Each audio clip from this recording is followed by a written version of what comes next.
स्वागत है जी आप सभी का हमारे एक और नए वीडियो में। राम राम जी सभी किसान भाइयों को।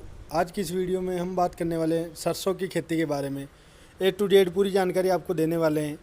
बिजाई से लेकर हार्वेस्टिंग तक की पूरी चर्चा हम इस वीडियो में करने वाले हैं। तो बने रहिए वीडियो के अंत तक। वीडियो को पूरा ज़रूर देखना बिना स्किप किए, तभी पूरी जानकारी आपको मिलेगी। और यदि आप हमारे चैनल पर नए हैं तो हमारे चैनल को सब्सक्राइब जरूर करें। हम खेती से जुड़ी जानकारी रोजाना आपको हमारे चैनल फार्मर प्रोफाइल इंडिया के माध्यम से देते रहते हैं। तो चलिए किसान भाइयों, सबसे पहले बात कर लेते हैं सरसों की बुआई के समय के बारे में। तो आप सरसों की बुआई अक्टूबर के माह में कीजिए, बहुत ही बढ़िया उत्पादन आपको मिलता है, क्योंकि ये महीना सबसे बढ़िया है सरसों की उन्नत खेती करने के लिए। इसलिए आप सरसों की बुआई मध्य अक्टूबर के लगभग आपको करनी है। बात करें उपजाऊ मिट्टी की, तो आप दोमट मिट्टी, पीली दोमट मिट्टी और बलुई दोमट मिट्टी में इसकी खेती कर सकते हैं। इसके अलावा किसी भी उपजाऊ भूमि पर आप सरसों की खेती कर सकते हैं और बढ़िया उत्पादन आप इससे ले सकते हैं। अब बात कर लेते हैं खेत तैयार करने की। तो खेत तैयार करने से पहले आपको बढ़िया गहरी जुताई 2 से 3 बार अपने खेत की करनी है, जिस खेत में आप सरसों की खेती करना चाहते हैं। उसके बाद आपको 3 से 4 ट्रॉली गोबर की खाद, उसके बाद आपको डीएपी, एसएसपी या फिर एनपीके जो भी आप लेना चाहते हैं उसे मिला सकते हैं। इनके साथ आप सल्फर का उपयोग कीजिए और इन्हें बढ़िया मिक्स करने के बाद समान रूप से आपको खेत में डालना है। इसके ऊपर हमने अलग से वीडियो भी बना रखा है, सरसों की बुआई करते समय कौन सा खाद डालें। आप हमारे चैनल पर जाकर उसे भी देख सकते हैं। बढ़िया वैरायटी की अगर हम बात करें तो आप नामदारी का या फिर पायनियर जो सरसों का सीड आता है, इसके अलावा आप सनराइज या फिर बायर कंपनी का 5222 आता है, इनमें से आप किसी को भी लगा सकते हैं। ज़्यादा हम वैरायटी की बात नहीं करते क्योंकि हर एरिया में अलग वैरायटी चलती है। बाकी यह कुछ वैरायटी है जो ओवरऑल सभी जगह बढ़िया उत्पादन देती है। बीज आप जो भी लगाओ, बीज उपचार ज़रूर आपको कर लेना चाहिए, क्योंकि जो फंगस की समस्या होती है, जो स्टार्टिंग में फंगस की समस्या आती है, वो वहीं पे ख़त्म हो जाए, जिसकी वजह से हमारी फसल में उसका अटैक देखने को ना मिले।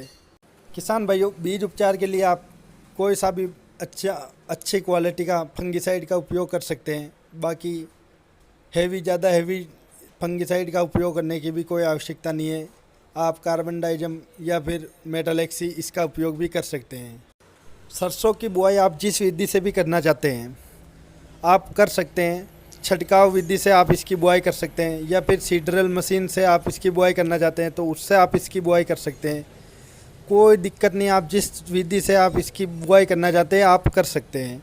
आप जितना ज़्यादा पौधे से पौधे के बीच में गैप रखोगे, यानी पौधे से पौधे की दूरी रखोगे, उतनी ही बढ़िया उसमें फुटान होगी और जो फल फूल आता है वो और भी ज़्यादा शानदार आएगा, अगर आप पौधे से पौधे की दूरी अच्छी रखते हो तो। सिंचाई की बात अब किसान भाइयों हम कर लेते हैं। सरसों की फसल में ज़्यादा सिंचाई की आवश्यकता नहीं पड़ती है, बस 2 से 3 सिंचाई की आवश्यकता इसमें पड़ती है। तो आप जब पहली बिजाई के समय जो सिंचाई करते हैं, उसके अलावा उसके बाद जो पहली सिंचाई आपको करनी है वो जब 20 से 25 दिनों की हमारी सरसों की फसल हो जाए, तब उसमें हमें पहली सिंचाई करनी है। आप सिंचाई किसी भी तरीके से कर सकते हैं, ड्रिप से या फव्वारा विधि से या क्यारियों के माध्यम से, जिस भी विधि से आप इसकी सिंचाई करना चाहते हैं कर सकते हैं। और किसान भाइयों, दूसरी सिंचाई आपको तब करनी है जब आपकी फसल में फूल बनने लग जाए, उससे पहले, यानी जब फूल आने स्टार्ट हो जाए, फलियों का विकास होने लग जाए या फलियाँ निकलने लग जाए या फिर उनमें दाने बनने लग जाए, उससे जस्ट पहले आपको बढ़िया सिंचाई करनी है, जिससे कि जो फूल और फलियाँ बने वो उनमें दानों की संख्या बढ़िया बने, दानों की क्वालिटी अच्छी हो और पूरे दाने उनमें बने। इसके लिए पौधे को पानी की आवश्यकता भी बहुत पड़ती है, सिंचाई की आवश्यकता पड़ती है, जिसके कारण वो ज़मीन से पोषक तत्व उठा सके। इसके अलावा किसान भाइयों, आप आवश्यकता के अनुसार भी सिंचाई करते रहे।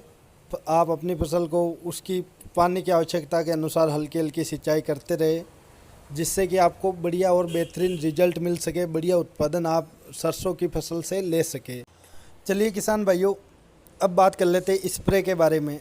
वैसे तो सरसों की फसल में ज़्यादा कोई दिक्कत आती नहीं है, लेकिन एक एफिड जिसे हम माहू भी बोलते हैं, इसकी यानी जो रस चूसक कीट होता है, इसकी दिक्कत थोड़ी ज़्यादा होती है।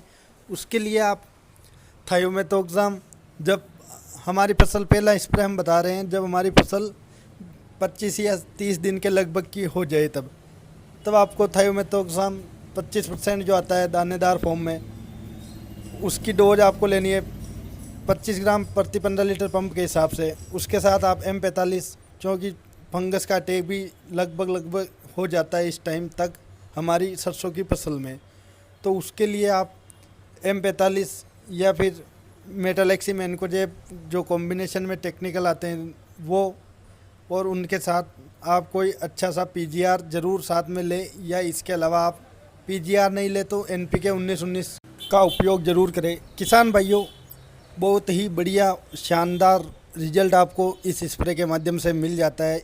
जो आपकी स्टार्टिंग स्टेज में जो फसल होती है, 25 से 30 दिनों के लगभग की जो फसल होती है, उसमें आप इसका स्प्रे कीजिए।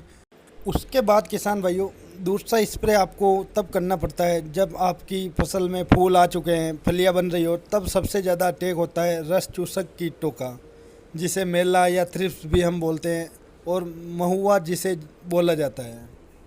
तो उस समय एक तो आप ले लीजिए थायोमेथोक्साम, और उसके साथ लेमड़ा 4.9% जो आती है, लेमड़ा को ज़रूर इसके साथ मिला लेना। कि चाहे कोई सा भी मच्छर हो, ये सभी पे काम करता है, चाहे कोई सा भी कीट हो, थ्रिप्स हो, सब पर ये काम करता है।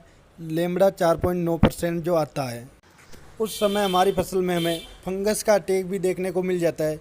तो उसके लिए आप ललकार फंगिसाइड का उपयोग कीजिए, जिसमें एजोक्सिस्ट्रोबिन प्लस टेबुकोनाजोल का कॉम्बिनेशन आता है। इन सब के साथ आप कोई भी 6 एलिमेंट वाला प्रोडक्ट ज़रूर साथ में मिला लें, और या फिर इसके अलावा आप इस समय 0050 जो NPK आता है 0050, उसका उपयोग करें। इससे दाना चमकदार और वजनी तथा मोटा दाना इसका बनता है हमारी सरसों की फसल का। फर्टिलाइज़र शेड्यूल की बात करें किसान भाइयों, तो ज़्यादा फर्टिलाइज़र की आवश्यकता इसमें नहीं पड़ती है। आप बस बुआई के समय और पहली पिलाई के समय यूरिया का और कोई माइक्रो न्यूट्रिएंट्स का उपयोग कर सकते हैं। इससे ज़्यादा सरसों की फसल में इसकी आवश्यकता नहीं पड़ती है। किसान भाइयों, वीडियो पसंद आए तो लाइक ज़रूर करें, और यदि आप हमारे चैनल पर नए हैं और खेती से जुड़ी जानकारी रोज़ाना पाना चाहते हैं तो हमारे चैनल को सब्सक्राइब ज़रूर करें। हम खेती से जुड़ी रोज़ाना आपके लिए वीडियो लाते रहते हैं। मिलते हैं किसी नए वीडियो में, तब तक के लिए जय जवान जय किसान।